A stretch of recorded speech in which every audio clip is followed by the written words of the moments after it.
बोलो हर हर महादेव। महादेव देवों के देव हैं।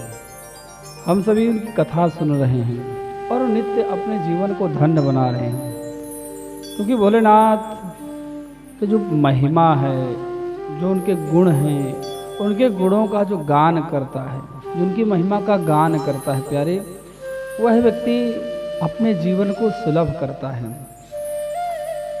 कई लोगों ने अनजाने में सही भगवान की महिमा का गान करा, और जितने भी बड़े बड़े देवी देवता हुए, असुर हुए, उन्होंने सबने भोलेनाथ की महिमा का गान किया है। एक समय की बात है, भगवान विष्णु भगवान शिव की पूजा करने का संकल्प लेते हैं और नित्य श्रद्धा से जाते हैं और भगवान शिव को सहस्त्र कमल अर्पित करते हैं।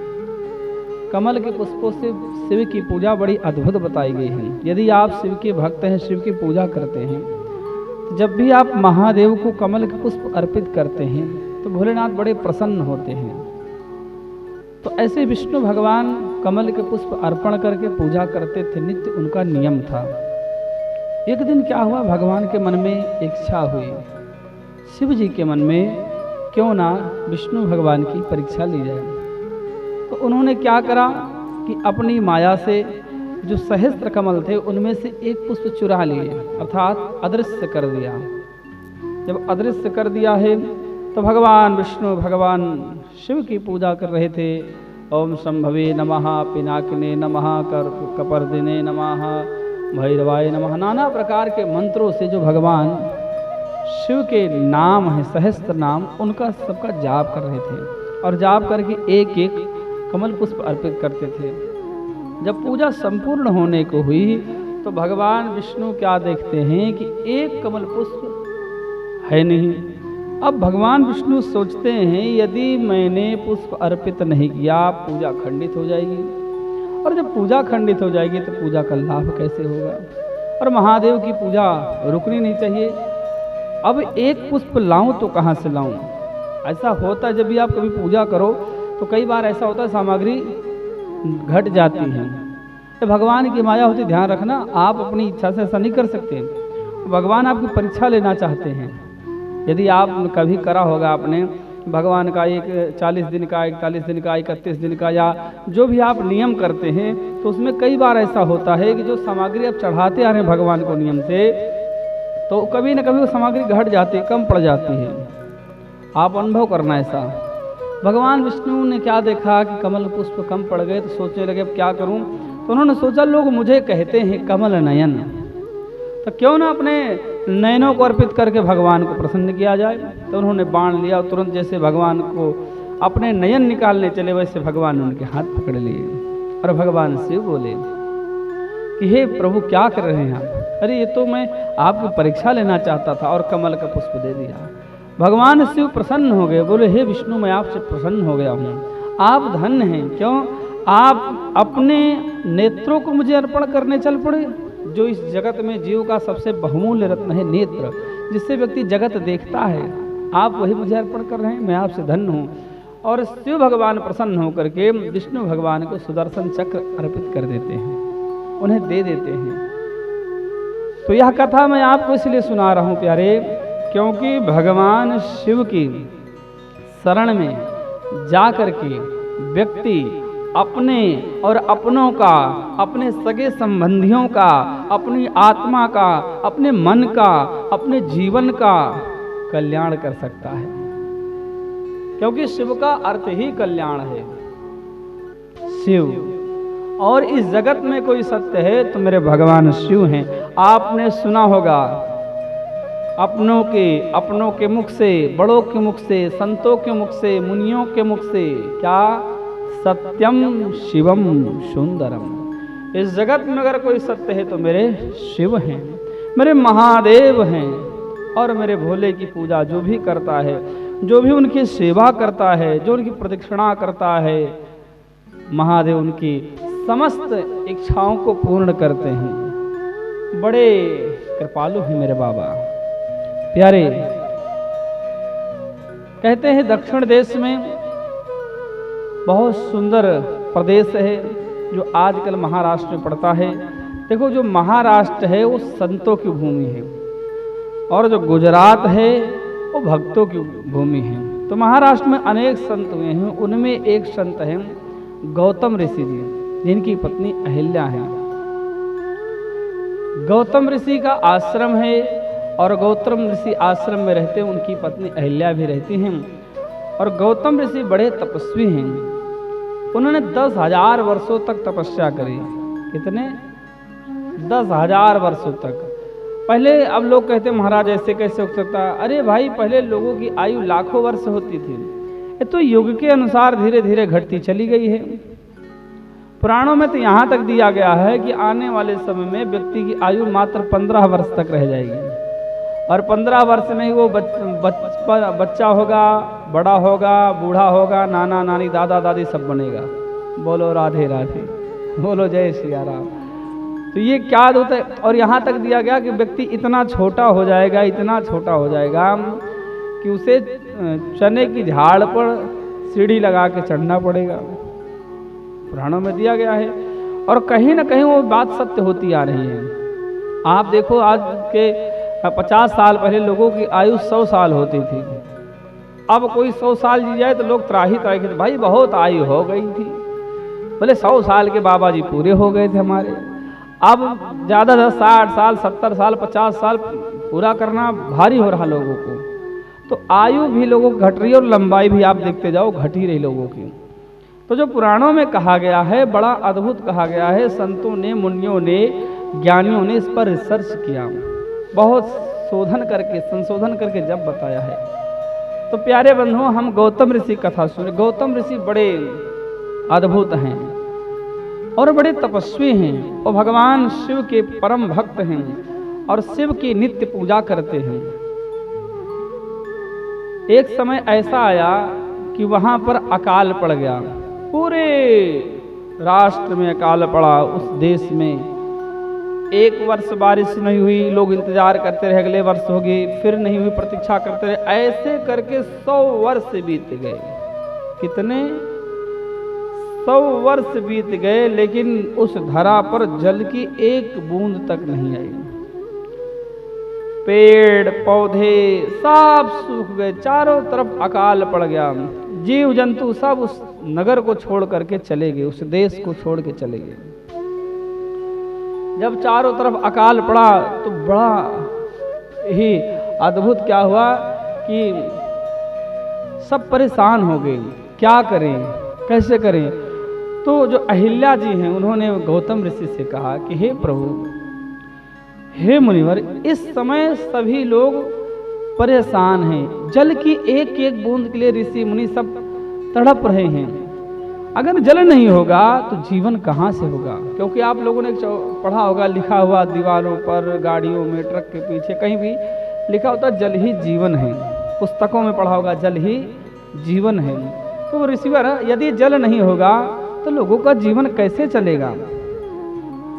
हे प्रभु, कृपा करो कि जल की वर्षा हो। ठीक है जी। सभी ऋषियों ने, मुनियों ने आग्रह करे और गौतम जी ने वरुण देव की आराधना करके तप किया। जब गौतम जी ने वरुण देव की आराधना करके तप करने लगे और कहते हैं खूब जब तपस्या करी है तब वरुण देव प्रकट हुए। जैसे ही वरुण देव प्रकट हुए हैं और वरुण देव ने कहा कि हे गौतम जी, आप धन्य हैं कि आप परमार्थ के लिए तप कर रहे हैं, क्योंकि साधु वही है जो परमार्थ की बात करें। वृक्ष का बहु नहीं फल भखे, नदी न संचय नीर, परमार्थ के कारणे साधु न धरा शरीर। जो परमार्थ के लिए अपना शरीर धारण करता है और परमार्थ के लिए अपना शरीर गंवा देता, वही क्या होता है? बोलो, साधु। तो परमार्थ के लिए अपना शरीर धारण कर रखा है। हे प्रभु, आप धन्य हैं, वर मांगिए। तो श्री गौतम जी कहते हैं, वरुण देव, आपसे एक ही प्रार्थना है कि आप यहाँ पर जल बरसाइए, कृपा करिए और जल बरसाइए। तो वरुण देव कहते हैं, हे गौतम ऋषि, मैं देवों को विपरीत कैसे जा सकता हूँ? यह देवों का निर्णय है कि इस स्थान पर अकाल पड़े, तो मैं उनका निर्णय कैसे टाल सकता हूँ? और दूसरी बात, इस संसार में जो चीज बनी है वो बिगड़ेगी, अर्थात जिसका जन्म हुआ है उसका मृत्यु भी होगी। तो हे प्रभु, मैं इस स्थान को जल नहीं बरसा सकता, इस स्थान पर आपको मैं एक उपाय बता सकता हूँ। क्या? कि आप एक गड्ढा खोदिए एक हाथ नीचे, वहां पर स्वयं गंगा जी प्रकट हो जाएंगे और वहां से नीचे जल निकलना आरंभ हो जाएगा। गौतम जी ने ऐसा किया, गड्ढा खोदा बहुत बड़ा और वहां पर जल निकल पड़ा। जब जल निकला, सभी ऋषि मुनि सब जल लेकर के पूजा पाठ करने लगे और अपने नित्य कर्म में लग गए। बोलो हर हर महादेव। अब तो गौतम ऋषि की ख्याति दूर दूर फैल गई, दूर दूर से लोग आते हैं, जल लेकर जाते हैं, बहुत दूर दूर से धीरे धीरे करके सभी को जल मिलने लगा। जो आसपास के लोग थे, जो दुखियारे थे, जिनके पास जल नहीं मिलता था, वो सब प्रसन्न हो गए और गौतम ऋषि की जय जयकार होने लगी। तो जो और ऋषि मुनि ब्राह्मण इत्यादि थे, उन सबको ईर्ष्या होने लगी। क्या? अरे गौतम जी की इतनी पूछ हो रही कि हमें कोई पूछता ही नहीं है। तो अब क्या करा जाए कि ऐसा कोई उपाय किया जाए, गौतम जी को यहाँ से भगाया जाए। बोलो हर हर महादेव। अक्सर ऐसा होता है, आप कभी कोई अच्छा कार्य कर दो तो जिनको आपने लाभ दिया है वही लोग आपके खिलाफ हो जाते हैं। इस बात को नोट करना कि जिसका आपने हित करा है वही लोग आपके खिलाफ हो जाएंगे। अरे जगत का नियम ऐसा है, अगर आपने अपने अपनों के लिए भला कर दिया तो एक दिन वही आपको दगा देंगे। तो सभी सलाह करने लगे क्या करें। तो एक दिन की बात है कि गौतम ऋषि ने अपने शिष्यों को भेजा कि जाओ जल लेकर के हम नित्य क्रिया इत्यादि करेंगे, पूजन इत्यादि करेंगे। जब गौतम ऋषि के शिष्य लोग जल लेने जाते हैं तो और ऋषि पत्नियां जो है मना करती हैं, तुम जल नहीं ले सकते जब तक हम जल ले रही हैं, हमारे जल लेने के बाद जल लेना। और शिष्य वापस आए, वापस आकर के जब बताया तो अहिल्या जी साथ गई हैं और जल लेकर के आए। अब तो जो ऋषि पत्नियां थी उन्होंने बात झूठ की सच की बना करके जाकर सभी ऋषियों से कहा, जिससे ऋषि लोग और क्रुद्ध हो गए। उन्हें बहाना मिल गया क्या कि अब तो उपाय करके इन्हें यहां से निकालना ही है। तो सभी ने क्या करा, एक योजना बनाई। क्या? कुछ भी उपाय करो लेकिन जो गौतम ऋषि हैं इन्हें आश्रम से बाहर निकाला जाए। कुछ भी उपाय करो लेकिन इनके निकाला जाए। बोलो हर हर महादेव। अब क्या हो रहा है कि सभी ऋषियों ने मिलकर के गणेश जी की आराधना करी। वक्रतुंड महाकाय सूर्यकोटि समप्रभा निर्विघ्नं कुरु मे देव सर्वकार्येषु सर्वदा। सब ने गणेश भगवान की आराधना करी।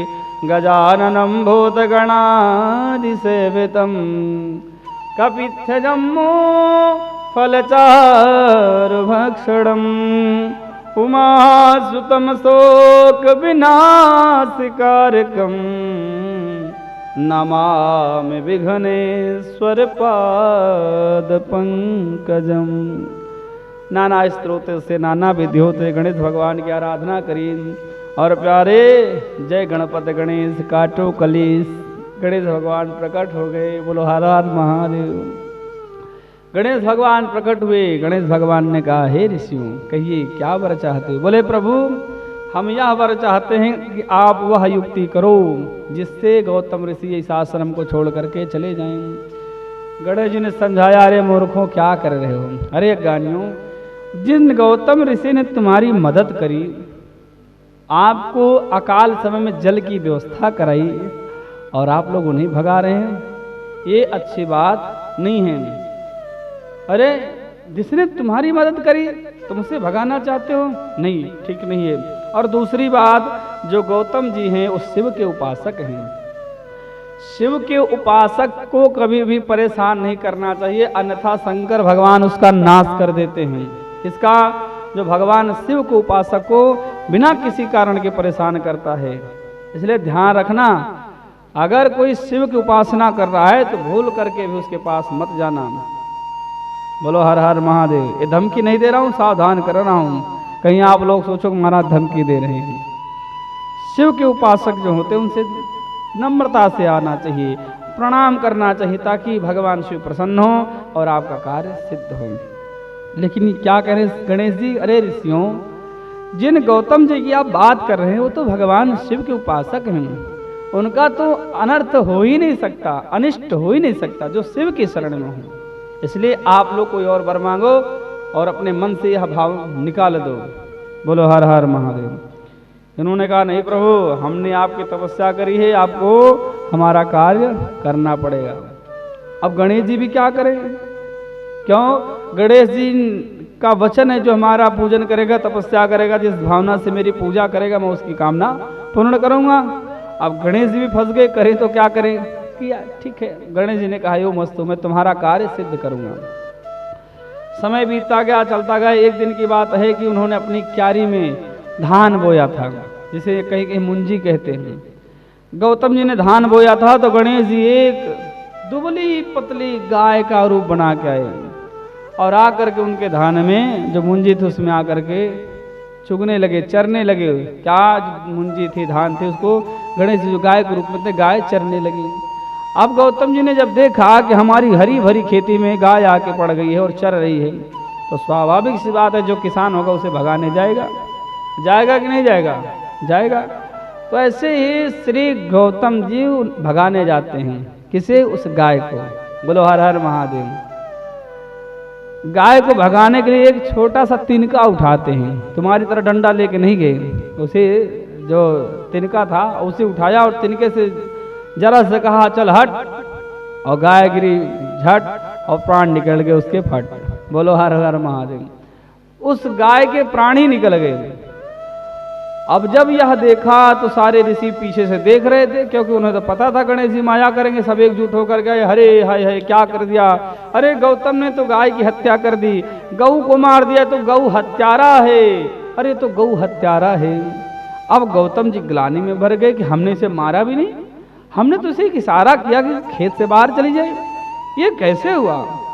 सोचने वाली बात आ गई। सब परेशान हो गए, लेकिन जो कपटी ऋषि मुनि थे सब खुश हो गए। अरे तो गौ हत्यारा, इसका मुख भी देखना पाप है। अरे हम तो पहले ही हमें पता था इसके मन में कुछ चलता है, लोग झूठो इसकी जय जयकार कर रहे थे। नाना प्रकार से लोग उन्हें उलाहना देने लगे। गौतम ऋषि अपनी पत्नी के पास आते, बोले अहिल्या ये कैसे हो गया? अरे मैं कितना निर्दयी ठहर गया, अरे मेरे हाथों गाय की हत्या हो गई, अब मैं क्या करूं? परेशान थे। तो और जो ऋषि मुनि थे वो नाना प्रकार की बातें बोलते और कहते निकल जाओ यहाँ से, चले जाओ, तुम्हारा मुख देखना पाप है। अरे जब तक तुम्हारे ऊपर गाय की हत्या लगी हो, जब तक तुम उसका प्रायश्चित नहीं कर लेते, तब तक तुम्हें दोष लगा रहेगा और तुम्हारे हाथों से कोई देवी देवता भोजन प्रसाद स्वीकार नहीं करेगा, कोई पूजा पाठ नहीं होगी, नित्य नैमित्तिक कर्म नहीं कर सकते हो। तो गौतम जी सभी ऋषियों के पास गए और हाथ जोड़ करके बोले कि हे ऋषियों, आप लोग जो भी निर्णय लेंगे मैं वह करूंगा। सबने निर्णय लिया। सभी ऋषि बोले आपको पृथ्वी की 3 परिक्रमा लगानी है और बाहर जाकर के लोगों से मांग करके भोजन ग्रहण करना है, नित्य नैमित्तिक कर्म नहीं करने हैं जब तक आपके पाप का प्रायश्चित नहीं हो जाता है। हाँ, आप एक काम कर सकते हैं। क्या? यदि आप ये सब पृथ्वी की परिक्रमा इत्यादि नहीं कर पा रहे हैं तो आप शिव जी के पार्थिव शिवलिंग बना करके उनका पूजन करें। गौतम जी ने हाथ जोड़ा और उस आश्रम से कुछ दूर उनसे आज्ञा लेकर के ऋषियों से अपना छोटा सा आश्रम बनाया, कुटिया बनाई और अपने शिष्य परिकर के साथ बैठ करके वहाँ नित्य भगवान शिव का पूजन करते, पार्थिव शिवलिंग का, और भगवान शिव का वंदन करते थे। जब पूजन वंदन करने लगे और एक दिन की बात है, सभी ऋषियों ने कहा कि यहाँ से भी भगाना पड़ेगा, नहीं तो ये गौतम ऋषि यहाँ भी अपना आधिपत्य जमा लेंगे, इनके नाम का यश होने लगेगा। तब शंकर भगवान ने कहा यदि अब नहीं गए तो देर हो जाएगी। तो गौतम ऋषि भगवान शिव की नित्य पूजा करते थे। एक दिन क्या हुआ, शंकर भगवान प्रकट हुए। शंकर भगवान ने कहा कि हे गौतम जी, मैं आपकी इस पूजा से प्रसन्न हुआ हूँ, परंतु तुम्हारे साथ गलत हुआ। क्या? इन ऋषियों ने, इन मुनियों ने तुम्हारे साथ धोखा करा, इसलिए मैं इन्हें दंड दूंगा। गौतम जी ने हाथ जोड़ा, बोले हे प्रभु, हे भोलेनाथ, हे प्रभु, आपकी यह कृपा है क्या कि आपने मुझे दर्शन दिया, और यह कहीं ना कहीं संतों की भी देन है। यदि ये संत लोग हमारे साथ ऐसा षड्यंत्र ना करते तो महादेव मैं आपका दर्शन कैसे कर सकता हूँ? तो मैं तो इनका ऋणी हूँ, ऋणी इसलिए हूँ क्योंकि इन्होंने मुझ पर विशेष कृपा करी। कैसी? आपकी पूजा का जो रास्ता बताया। प्यारे, जो भगवान की शरण में आपको भेजता हो, वो चाहे आपका अपना हो पराया हो, वो आपका सबसे बड़ा मित्र है। शत्रु होते हुए आपका मित्र है।